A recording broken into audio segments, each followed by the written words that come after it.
Well, hey there, beautiful people. My name is Doug Nilms, and I serve as one of our pastors here, and it is a great joy that you would take just a couple of minutes and let us walk with you on your spiritual journey today. Whenever you may be watching this, either Sunday when we live streamed it or whenever it happened to be, thank you for letting us walk with you just for a little bit. Today we are wrapping up our series called Legacy, which is about attaining financial freedom in our lives. So let's go ahead and jump into that teaching today as we wrap up this series.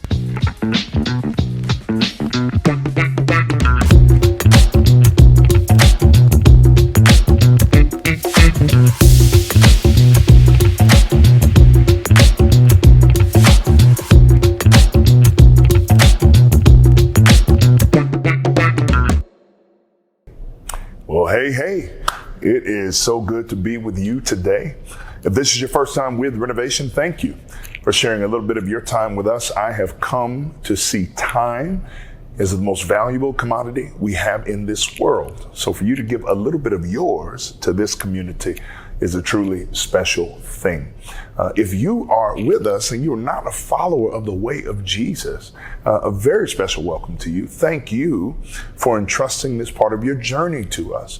And even those of you who maybe once you followed Jesus, but you're in a season of deconstruction or you're trying to figure out what you believe, I want you to know that this is a community to which you can belong before you believe, and it is a community to which you can belong while you work out what you believe. It is a safe place for you. We are in the final week of our series, Legacy, creating a financial vision that leaves a lasting impact. And if you would like to follow along with the prepared sermon notes, please scan the QR code on the screen and you will be taken automatically to the live event in the Bible app, which I hope is a gift to you. In week one of the series, we learned that God gives first, that God gives his first and his best, and you and I are recipients of that unending generosity. In week two, what we discovered is this, that God owns, I manage, legacy secured. Though we often see ourselves as owners, if we see ourselves as managers, we position ourselves to create a financial future that leaves a lasting impact. And then in week three, we focused on the 4 roadblocks that we must remove to create a financial future that leaves a legacy. The roadblocks we surfaced are robbing you. They're robbing you of abundant life. They're prohibiting you from promoting and producing the generational flourishing that God has promised you. And I encourage you in that message to discover the roadblock or roadblocks before you and to get God's vision for what he's given. Today, we will discover the most important thing we must do to establish and secure a legacy. And you need a starting point. If you have questions at any point, of course, please text sermon question to 94000. We love to address your questions. Let's read verses 7 through 8. If you went with me in the Bible app event, we're in the second letter to Corinth that Paul wrote, and we're going to orient our hearts and minds around where God would have us to go today. Since you excel in so many ways, in your faith, your gifted speakers, your knowledge, your enthusiasm, and your love for us, I want you to excel also in this gracious act of giving. I'm not commanding you to do this, that's important, but I am testing how genuine your love is by comparing it with the eagerness of the other churches. That's 2 Corinthians 8, 7 through 8. Now, as a follower of the way of Jesus, if you are indeed, I must presume you agree with the following, that even if I pay off every debt, build a fully funded emergency fund, invest wisely for retirement, save for my children's college fund, and pay off my home early, I could still be missing the most important personal finance principle, giving. Note, I said as a follower of the way of Jesus. Though generosity and service have been proven to benefit all people, even if they are not yet followers of the way of Jesus. For reference, maybe see our last sermon in the series we recently finished called Happy. Now, we have been on a sweeping journey together so far, covered some incredible practical steps to helping you secure financial freedom and establishing a legacy that lasts. And you can do everything that I have shared so far. But if you miss this last piece, you miss an essential principle. The sense that we could miss the most important, most critical principle reminds me of a conversation I had with one of my mentors. As we were talking through some financial advice I was seeking, he began to share with me a bit of his story, specifically his journey toward Jesus and how it impacted his view on money. He has always been in the financial services industry, and by the common grace of God and some uncommon circumstances, he has virtually always been successful. He did well right out of the gate in his career and has had little to worry about financially. What I did not know is how his encounter with Jesus so profoundly shifted the way he saw the world and money. Meeting Jesus even redirected his career path. He told me, when we first got married, we lived like everyone else. Our money was our money, and that is how we lived. And then I met Jesus. Coming to faith in Jesus made him begin to question everything, including how he handled his finances. The church he became a part of believed in the tithe, and they taught it. He also had a mentor at the time whom he would meet with regularly. And as they talked about his life and faith and choices, his mentor asked him one day out of the blue, "Let me see your checkbook." Can you imagine that? Sitting down with someone who is mentoring you, because I know most of you don't know what a checkbook is, but they demand to see your bank statement or your credit card statement or your Apple Card statement or your Apple Pay invoice. Some of you would be done. Well, my mentor said he was taken aback and he refused. He said, maybe next time. And the man mentoring him said this, and it shook me. If I have your checkbook, I can quickly see all of your priorities. My mentor sat stunned at that moment and began to think about his priorities, his true priorities, based on the story that his checkbook was telling. He became convinced at that moment that his family should give at least 10% back to God, but his life was organized so that he couldn't do it right away, even though he had made a great deal of money all of his life. Homes, planned vacations, cars, all of it was eating into his resources in a way that he could not make a sudden change, and so he made a plan. He and his wife would, over time, add 1% to their giving until they could get to 10%. He told me concerning his story, we have to give people room for the journey toward generosity. Soon he was giving 10%, but he realized that 10% wasn't the ceiling, it was the floor. He realized that God wanted him to move from simple obedience to radical generosity. He decided to let his standard of giving, don't miss this, determine his standard of living, not the other way around. Not so surprisingly, even as he has given more over the years, he has never failed to have what he needs. And graciously, God has given him more to manage. Why? Well, you know, we covered it in week 2. God places more in the hands of those that manage well. What shifted in my mentor? Well, at some point, he joyfully concluded that what God was after was his heart and his hope, not what he perceived to be his stuff. Yet, even after his mindset shifted, he needed a plan and a starting point, as do many of you. Why? Because we are so overwhelmed with how our life is organized that the thought of giving even 10% can leave us feeling defeated. But you do not have to be defeated. Listen, today can be the beginning of a new era in your life. Today can be the beginning of cementing a new legacy, casting a financial vision, and starting the next phase of your journey. The scriptures reveal to us over and over again that God wants to give you grace for the journey toward surrendered generosity. He wants to give you that grace. But your part in that journey is knowing where you are and what is your starting point. To help you in your journey towards surrendered generosity today, I'm going to teach a very, very practical message that outlines each step of the journey so that you can identify where you are and ask God to help you to get where you're going. Every person is on some part of this journey, so there is no judgment here. Every aspect of the journey is marked by a question and some associated thoughts and attitudes, which I will cover. But listen to me. Honesty is vital today. Maybe more than in any one of the previous messages, be honest. Now, the first stage of this journey towards surrendered generosity is called the initial giver stage. The initial giver generally has one primary question: what do I do with my stuff? What do I do with my stuff? At this stage of journey, which we have all gone through, what we have is very much viewed as ours. You are just beginning the journey, but you are starting to come alive to the fact that giving is probably correct. And you should probably understand God's plan for you concerning your resources at this stage in the journey.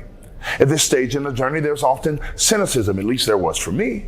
And there can also be a great deal of fear that if you were to begin giving, you might run out of money or get duped by the church. Avoidance of the topic of money altogether is often the tact at this stage, which is also the tact that the church has taken in many parts of the world because of the plethora of initial givers in their community. And at this stage of the journey, education and investment from the church are vital. All right. That's why we were so diligent in this series. That's why we're doing a church-wide financial literacy training next year. Now, if you are in this stage of the journey, you're not alone. We read together from Paul's letter to Corinth at the top of our time. The Corinthians, though gifted in so many other areas, were challenged in their ability to give. Paul implores them to match their excellence in their other gifts with excellence in giving. He sees giving as a test of the genuineness of their love. Paul reminds them that their giving is responsive to God giving his first and best in Jesus. Jesus divested himself of heaven's riches so that those who trust him would be wealthy with righteousness and abundant life for eternity. Yet, even as Paul challenges them at this stage in their journey, he gives them grace space for where they are. Listen to his words here in verse 12. He says, whatever you give is acceptable if you give it eagerly. And give according to what you have, not what you don't have. There are two massive things we must not miss in that sentence. First, note that Paul says anything you give is good if your heart is right.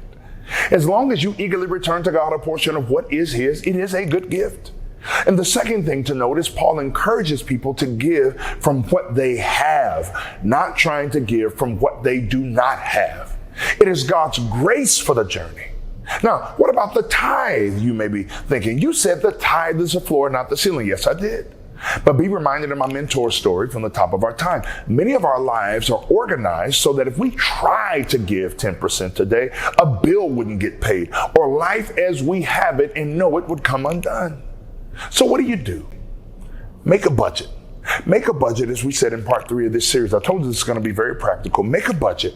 Give a percentage that you can now, weekly, every week, that will not cause financial injury to yourself or loved ones. Whatever it is, give it, even if it seems insignificant to you.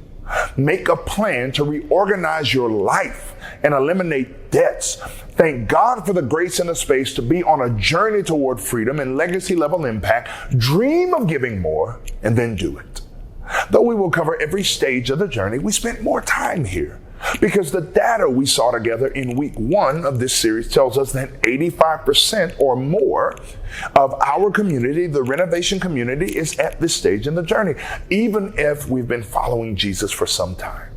Now, the second stage of this journey towards surrendered generosity is the consistent giver stage. Also, in one of his letters to Corinth, Paul shares with them the principle of sowing and reaping, which is a consistent giver verse, and they are well versed in it for the most part. They believe it. In fact, Paul writes this, remember this, a farmer who plants only a few seeds will get a small crop, but the one who plants generously will get a generous crop. You must decide in your heart how much to give. And don't give reluctantly or in response to pressure. Why? Because God loves a cheerful giver. And God will generously provide all that you need. Then you will always have everything you need and plenty left over. This is my favorite part, to share with others. Paul's illustrative words are clear. If you sow a few seeds, you will have a small crop. Inversely, if you give sparingly, you will receive blessing sparingly. But if you give back to God cheerfully, without pressure or guilt, and God will meet you where you are and he will give you what you need. Like the initial giver, this stage has its own questions, thoughts, attitudes, and practices. The question being asked in this stage of the journey is, what do I do with God's stuff? The question acknowledges that God owns everything you have and giving is not as hard as you thought it might be. In fact, you may even be inspired in moving away from guilt. Though there is sometimes still a sense of hesitation or stress associated with giving, you give. Often at this stage, giving is impulsive and inconsistent, but it is happening. Now, the third stage of the journey towards surrender generosity is called the intentional giver stage. And the question at this stage reveals a profound shift in thinking and mentality. The question at this stage is at the heart of the message in week 2 of our legacy series, God Owns, I Manage. What is that question, you wonder? The question is this: what does God want me to do with God's stuff? Did you catch it? At this stage in the journey, you will notice the I sentiment is gone. At this stage, it is no longer about what I want. It is no longer considered my stuff. It is at this stage of the journey that you begin to count the cost of following the way of Jesus, as Jesus describes in Luke 14, and have determined that following the way of Jesus means doing things Jesus' way with Jesus' joy. When you reach this point of the journey towards surrendered generosity, the habits and attitudes that limited your giving are dying, and you start to experience more freedom the more you give. This journey stage brings with it the knowledge that God not only owns it all, but he wants to ultimately guide you in how you allocate all he has entrusted to you. You are grateful at this stage. You feel and live blessed at this stage in the journey, and your giving reflects it. At this stage in the journey, your giving is budgeted. It is the first line item. It is consistent, and it is a specific dollar amount or percentage. Is this where you are in your journey towards surrendered generosity? I know that some of you are. I suspect it is. But can I encourage you that God has more for you? In fact, maybe he's calling you to step to the next stage of your journey towards surrendered generosity, which is called the spiritual giver stage. It is fair when you hear this to wonder to yourself, what is the difference between the intentional giver stage or consistent giver stage and the spiritual giver stage? It is this: the question changes. Instead of asking God, what does God want me to do with God's stuff? The question is, what does God want me to give from what God has given? At this stage in the journey, scriptures like honor the Lord with your wealth and with the first part of everything you produce, and give and it will be given to you. A good measure, pressed down, as the old preachers would say, pressed down, shaken together, and running over will be poured into your lap. For the measure you use, it will be measured to you. Bring all the tithes into the storehouse so that there will be enough food in my temple. If you do, says the Lord of heaven's armies, I will open the windows of heaven for you. I will pour out a blessing so great you won't have enough room to take it in. Try it, God says. Put me to the test. It's Malachi, not Malachi, by the way. These have become roadmaps for how one lives their lives. What more extraordinary invitation can one have to honor God with their wealth and what they produce, and then test his blessing when they return to him the first and best of it? One late evangelist and larger-than-life public figure said this: we have found in our home that God's blessing upon the 9/10 when we tithe helps it to go further than the 10/10 without his blessing. That's a word right there. In his book, The Blessed Life, Robert Morris puts it this way: it always requires faith to give the first. That's why so few Christians experience the blessing of tithing. It means giving to God before you see if you're going to have enough. By tithing, it is as if we are saying to God, I recognize you first, I'm putting you first in my life, and I trust you to take care of the rest of the things in my life. That is why tithing is so important. It is the primary way we acknowledge that God is first. It is clear scripturally that God wants us to give from the first of our income. We are not giving from what is left over, but rather a deliberate and intentional giving of the first of our income that comes in. People at this stage of the journey believe those words. There is true joy in their tithing and bringing their first and best to God. They see generosity as a mark of true spiritual maturity. There is a total reliance on God and a trust in him. There is a confidence in their giving as they tithe at least 10% and perhaps even a bit more. No, it doesn't make sense that when we give away all this money, things will be better. But I have found it to be true in my own life. Hear me. And from countless other tithing testimonies I have heard and read, others have found it as well. In fact, J.D. Rockefeller said this: I never would have been able to tithe the first $1 million I ever made if I had not tithed my first salary, which is only $1.50 per week. Now, you may think this has to be the journey's end, but it's not. You see, the last leg of the journey toward surrendered generosity is just that, the surrendered giver stage. The key to this stage of the journey is in the title. It is a life of total and complete surrender, a surrender that leads to extravagant, maybe even irrational giving. People in this stage of the journey have even more profound questions by which they live. And here it is. What does God want me to keep from what God has given? Do you see the subtle shift at this stage? No longer are you or I asking what we should do with our stuff or what we should do with God's stuff. No longer are you or I asking what God has instructed us to do with his stuff or what we should give back to God of his stuff.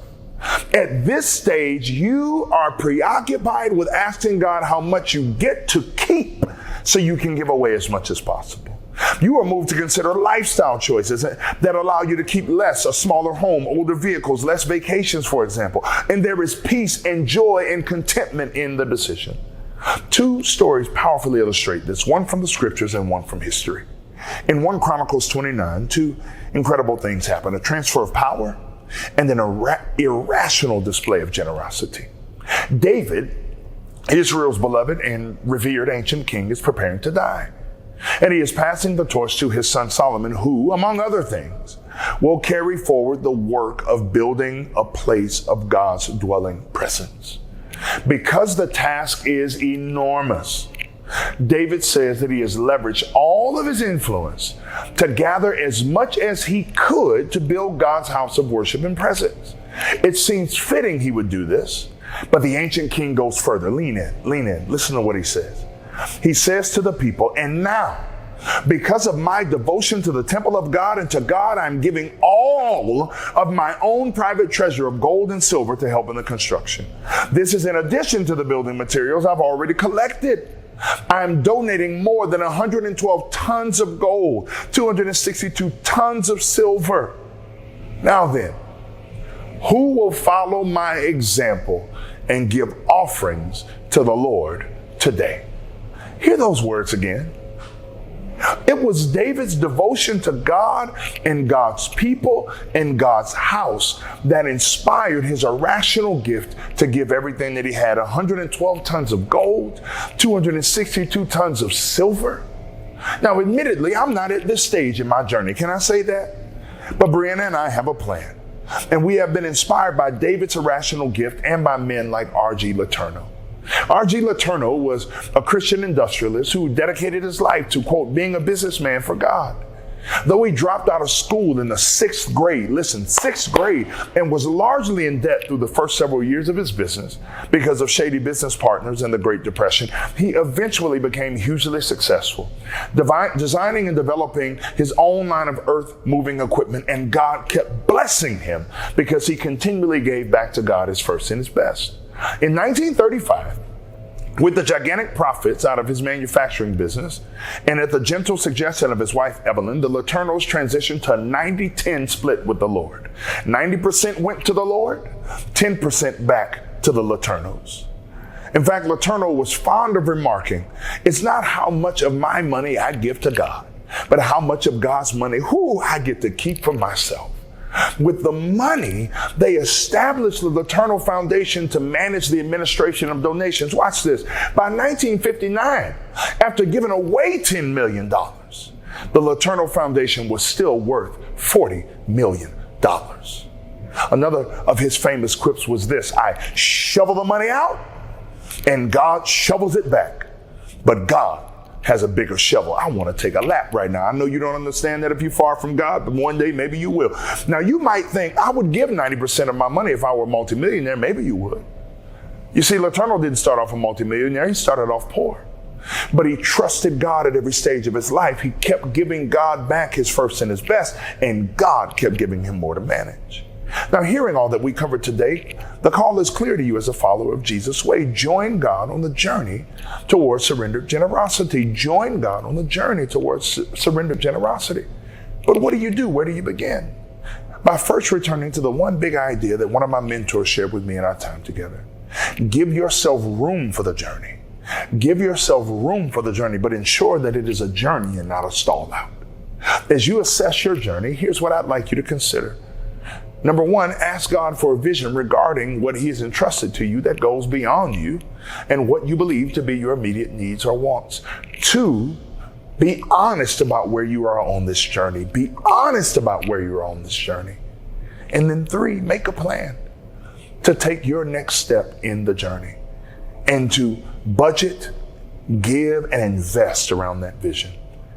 And if you want or need financial counseling or more tools to help you on the journey, please indicate that in the next steps on the QR code.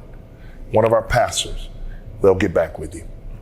Listen, though I was inspired by many things from my conversation with one of my mentors, one stood out to me that is directly related to what we read in Chronicles.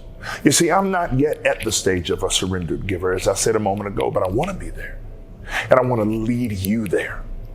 And so I'm asking you right now, as David did so many centuries ago, now then, who will follow my example and make an offering to the Lord today? Who is willing to join me on this journey toward being a surrendered giver? Who will take the challenge of reorganizing their lives so that whatever percentage of your income you are currently giving, you make a lifelong plan to bump that percentage with every opportunity, even every year? Who will take the inspiration of R.G. Letourneau to heart and ask God to position you toward a 90-10 split and only focused on what God would have you keep rather than focusing on what you have to give? Who will take the next step of the journey with me today?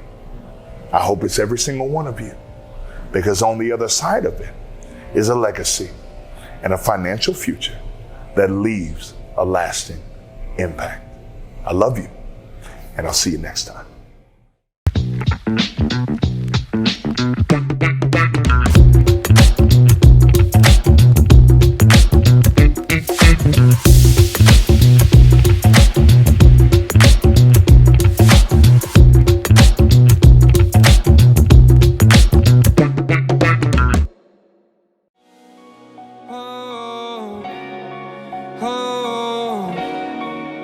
Sing with me.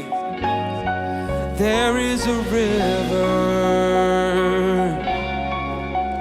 whose streams make glad the city of God, and it dwells within. If God is in the midst of her, she shall not be moved. If God is in the midst of her, she shall not be moved. So we will not fear, though the earth gives way and mountains fall in the sea. The waters roar and foam and threaten with their swelling. If God is in the midst of her, she shall not be moved. If God is in the midst of her, she shall not be moved. Sing this, say, there is a river whose streams make glad the city of God.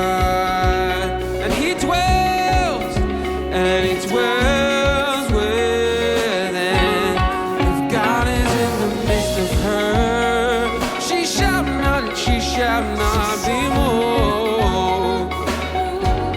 If God is in the midst of her, oh, she shall not be moved. So we will not fear, though the earth gives way and mountains fall in the sea. The waters roar and foam and threaten with the swelling. If God is in the midst of her, she shall not be moved.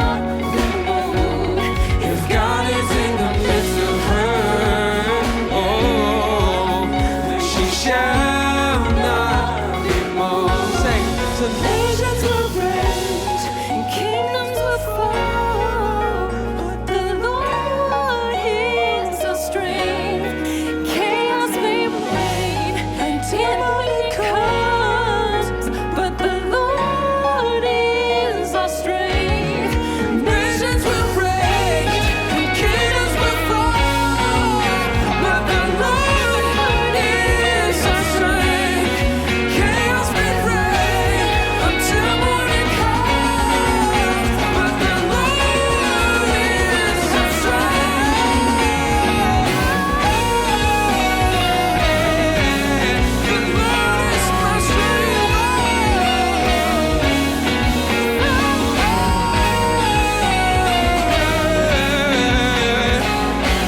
Hey there! Thank you so much for engaging in this teaching today. We take this experience very seriously. In fact, Renovation Online exists to help you on your spiritual journey as you walk towards Jesus and His people. And look, if today is the day that you would say, I want to follow Jesus, I want to invite you to do one simple thing for me. Just text the word I became a Christian to 94000. And myself, perhaps one of our team, will follow up with you quickly to help you on this spiritual journey. And look, I want to explain what that means for you. Being a Christian is not having everything figured out. It's actually quite the opposite. We don't know everything there is to know about spirituality. Being a Christian is not having all your questions answered. Being a Christian is not even necessarily about being a good person, although we hope that happens. Being a Christian is about understanding your need and asking Jesus to fill that need, to heal you, to make you whole, and then following after Him in the ways He says do that. That's what it means to be a Christian. And again, so if today is the day you decide to take that journey, take that step towards Jesus, again, text the number that is, or the word to the number that is on the screen, and we would love to walk with you. Now, whether that's you today, or perhaps you already are a Christian, or you're not ready to become one, we still have a gift for you. That's right. We have bought for you a subscription to what we call Right Now Media. This is a subscription service to help you on your spiritual journey, whether it be answering some questions you may have about God, we'll be getting some practical tips on how to have a better marriage, how to parent better, what are finances that are better. All those things are there for you. All you need to do to sign up for it is simply go to renovationchurch.com/rightnow, and then we've taken care of everything else. Simply follow the prompts and sign up and start accessing that and really engage this tool, because it's a great opportunity for you to continue to answer some of the questions as you're walking on this spiritual journey. And finally, before we go anywhere, we always want to give an opportunity to express our gratitude by responding to God's goodness by giving Him our first and our best. The whole of the Christian life is basically a response, right? We respond to God's goodness in the ways that He asks us to. God moved first, the Bible says, for us. He came for us. And as a result, we follow after Him. We respond to the love we received. And so every single week, we like to respond to God giving our first and our best, His first and His best to us in Jesus by responding to Him and giving our first and our best to Him. And this is what this means. Worship is wrapped up in everything that we do in this life. Part of that is our finances and our resources. And so we are saying to God today, I want to worship you with what I have. And there's the beauty in this. And this is why this is an amazing opportunity. There's no set standard for that. There's nothing you have to give or any amount that we're looking for. This is between you and God. 2 Corinthians tells us that whatever you give out of joy and response to the goodness of God. And so here's what I want to do. Take just a second. Think about what you've received this week. What has God given you? What goodness did you experience this week that was unexpected? What level of being sustained through a trial did you experience that you didn't see it coming from anywhere? What level of peace have you experienced this week in the midst of crazy storms and struggles? Meditate on that for a second and then simply ask God, if that was from you, how should I respond? Take just a second.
Hey, look, we love y'all so much. Thank you for being part of this. As always, like and subscribe to our YouTube channel so you don't miss out on things that are happening. If you want to connect with us, ask us any questions, tell us thank you, tell us stories, whatever it may be. We would love to hear from you. You can simply text the word renovation to 94000 and someone from our team will get back to you really quickly. Hey, I love y'all and I'll see you next week.